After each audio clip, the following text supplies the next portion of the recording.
Assalamualaikum warahmatullahi wabarakatuh. Nahmaduhu wa nusalli wa nusallim ala rasulihil karim, amma ba'd. Alhamdulillah teman-teman sekalian. Jadi banyak sekali teman-teman yang bertanya kepada saya pribadi, bagaimana sih caranya agar kita ini bisa selamat ya dari paham-paham yang sesat, paham-paham yang keliru, paham-paham yang akan menjerumuskan kita, akan merusak akidah kita, akan merusak daripada amalan kita. Jadi teman-teman, ini tipnya ya. Jadi tipnya itu mudah sekali sebenarnya. Ini tip mudah, tip gampang ya bagi teman-teman yang ingin selamat ya.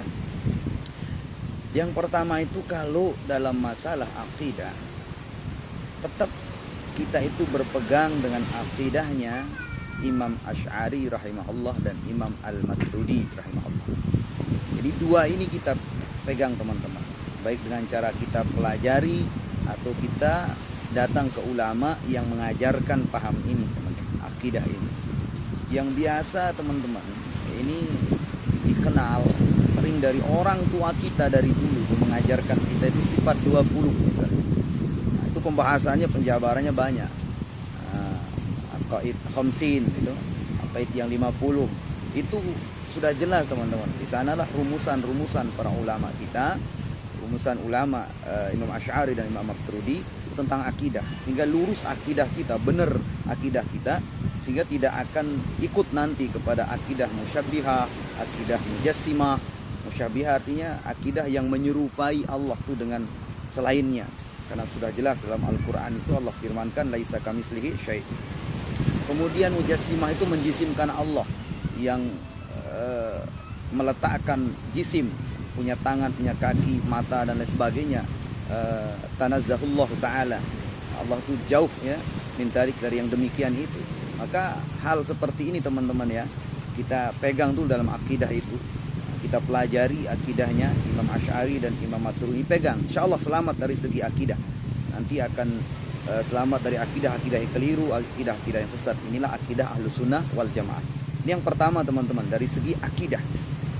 Kemudian teman-teman, dalam hal fikih, tetap berpegang kepada 4 mazhab ini teman-teman ya. 4 mazhab, yaitu mazhabnya Imam Hanafi, kemudian mazhabnya Imam Maliki, mazhabnya Imam Syafi'i dan Imam Hambali. Ini mazhab yang benar teman-teman ya, yang 4 ini dalam segi fikih teman-teman ya. Khususnya kita di Indonesia ya, itu berpegang kepada mazhab Imam Syafi'i. Jadi pelajari tata cara ibadah, tata cara kita sholat, haji dan lain sebagainya, itu berpegang kepada mazhab Imam Syafi'i rahimahullah. Ini hadirin mulia, teman-teman yang insyaallah dimuliakan Allah Subhanahu wa taala. Jadi kalau kita berpegang dengan mazhab Imam Syafi'i, insyaallah selamat, tidak akan membingungkan, tidak akan kontra ya kepada yang lain kalau kita di Indonesia.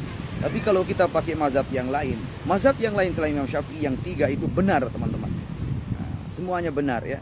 Tetapi yang kita pegang biar kita tidak bentrok dengan masyarakat, dengan teman-teman, dengan yang lain, itu pegang mazhab Imam Syafi'i. Karena ini sudah umum teman-teman. Ini sudah dipegang oleh Ahlus Sunnah wal Jamaah.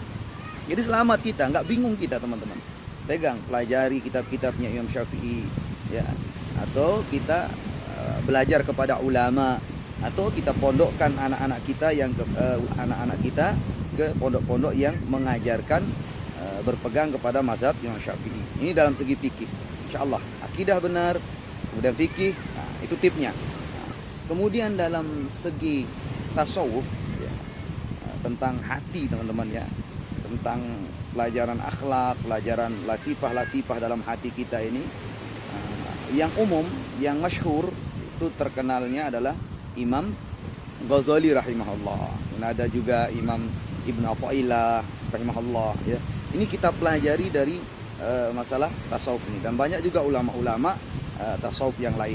Tapi ini yang umum yang kita pelajari, karena di Imam Ghazali, Imam Ibn Athaillah rahimahullah, ini sudah lengkap tentang hati kita, bagaimana hati kita lurus kepada Allah. Jangan sampai jasad saja yang beribadah, tapi hati kita ini ngaur, nggak tahu hati ini kemana dia menyembah, beribadah kepada Allah Subhanahu wa taala. Ini penting tentang bagaimana kesyirikan, bagaimana tentang sifat bahimiyah, bagaimana tentang sifat syabiah, bagaimana tentang sifat Rabbaniyah. Ini ada dalam hati-hati kita. Ini kita pelajari dalam tasawufnya Imam Ghazali rahimahullah. Ibn Athaillah juga begitu, bagaimana kedekatan kita kepada Allah, cara kita mendekatkan diri kepada Allah, itu lengkap. Ya, ini dalam hal tasawuf teman-teman. Ini kita pelajari teman-teman. Dan kita atau datang belajar kepada ulama-ulama yang mengajarkan tentang tasawuf ini. Karena banyak juga yang ini yang mengatasnamakan Imam Ghazali, tetapi ternyata pemikirannya sendiri sehingga banyak yang keliru teman-teman. Nah, kemudian dalam hal thariqah atau biasa disebut ilmu syariat, thariqah, hakikah, ma'rifah, ini kita pelajari yang dua ini yang masyhur teman-teman, dan ini yang betul-betul berada di dalam jalannya Ahlus Sunnah wal Jamaah, yaitu Syekh Abdul Qadir Jailani rahimahullah, dan kemudian Syekh Bahauddin Naqsabandi. Syekh Abdul Qadir Jailani rahimahullah ini dengan tarekah Qadiriyah, kemudian tarekah Naqsabandiyah, yaitu Syekh Bahauddin Naqsabandi. Ini yang mengajarkan tarekah yang lurus ya teman-teman. Dan ini banyak cabangnya teman-teman. Ini banyak juga cabangnya daripada tarekah Qadiriyah, Naqsabandi banyak. Tergantung nanti mursyid-mursyid, nama guru-guru, maka menamakan tarekah mereka sesuai mursyid. Ada juga seperti itu teman-teman. Jadi kalau ngambil ilmu tarekah, ilmu hakikat, marifat ini harus dengan ulama yang dua ini kita lihat. Insyaallah ada juga ulama-ulama yang lain, tapi ini yang masyhur teman-teman, yang masyhur, yang umum, yang terkenal di Indonesia terutamanya teman-teman. Jadi tarekah itu juga hati-hati teman-teman. Kalau kita tidak nanti salah guru atau salah memahami, ini akan bahaya, karena ini akan menjelaskan nanti jalan-jalan kita menuju kepada Allah Subhanahu wa taala. Dan penting sekali teman-teman tahu dalam ilmu syariat, tarekat, hakikat, makrifat ini, 4 perkara ini tidak boleh pisah teman-teman. Dia ini adalah amal satu kesatuan teman-teman. Yaitu orang itu harus bersyariat, yaitu amalan badan istilahnya, kemudian bertarekah, yaitu amalan hati teman-teman. Hati maknanya amalan latif itu, kemudian hakikat amalan ruh kita, kemudian makrifat itu kesimpulan dari semua itu. Tapi ini amalan teman-teman. Yang 4 perkara ini amalan, bukan makom. Ya, bukan makom. Ini dulu di garis bawahi teman-teman, bukan makom. Kalau makom ini yang keliru kita teman-teman. Ada orang sudah lewat makom syariat, dia mengatakan diri bertarekah, tidak bersyariat. Ada orang yang makom hakikat, tidak mengatakan diri hakikat, tidak bertarekah. Sampai ke marifat tidak bersyariat, tarekat, hakikat, marifat, sehingga tidak sholat, tidak ibadah, jalan-jalan sholat, bahkan na'udzubillah min dzalik, dia lagi bermaksiat mengatakan dirinya sholat, dekat kepada Allah. Ini hati-hati teman-teman ya. Jadi makanya pegang Syekh Abdul Qadir Jailani, pelajari, kemudian juga Syekh Bahauddin Naqsabandi. Dan ini juga banyak yang mengatasnamakan beliau, padahal kitab apa nggak tahu, karangan siapa, mengatakan tarekahnya Syekh Abdul Qadir Jailani, sehingga keliru ya. Seperti yang di video saya yang lain itu ada yang sampai 5 tahun dia tersesat ya, tidak mau sholat, tidak mau Jumat, karena mempelajari ilmu yang salah. Maka ini penting sekali. Nah, ini tipsnya teman-teman. Nah, jadi akidah kita benar, dalam fikih kita benar, dalam tasawuf kita benar, dalam bertarekah kita pun benar, maka tipsnya seperti itu, insyaallah lurus. Nanti kalau sudah kita dalam jalur yang ini, insyaallah paham apapun itu tidak akan bisa menggoyahkan kita, dan kita ini tidak akan bisa terpengaruh dengan paham-paham yang lain. Dan insyaallah kita akan lurus, selamat, berada di dalam jalur Ahlus Sunnah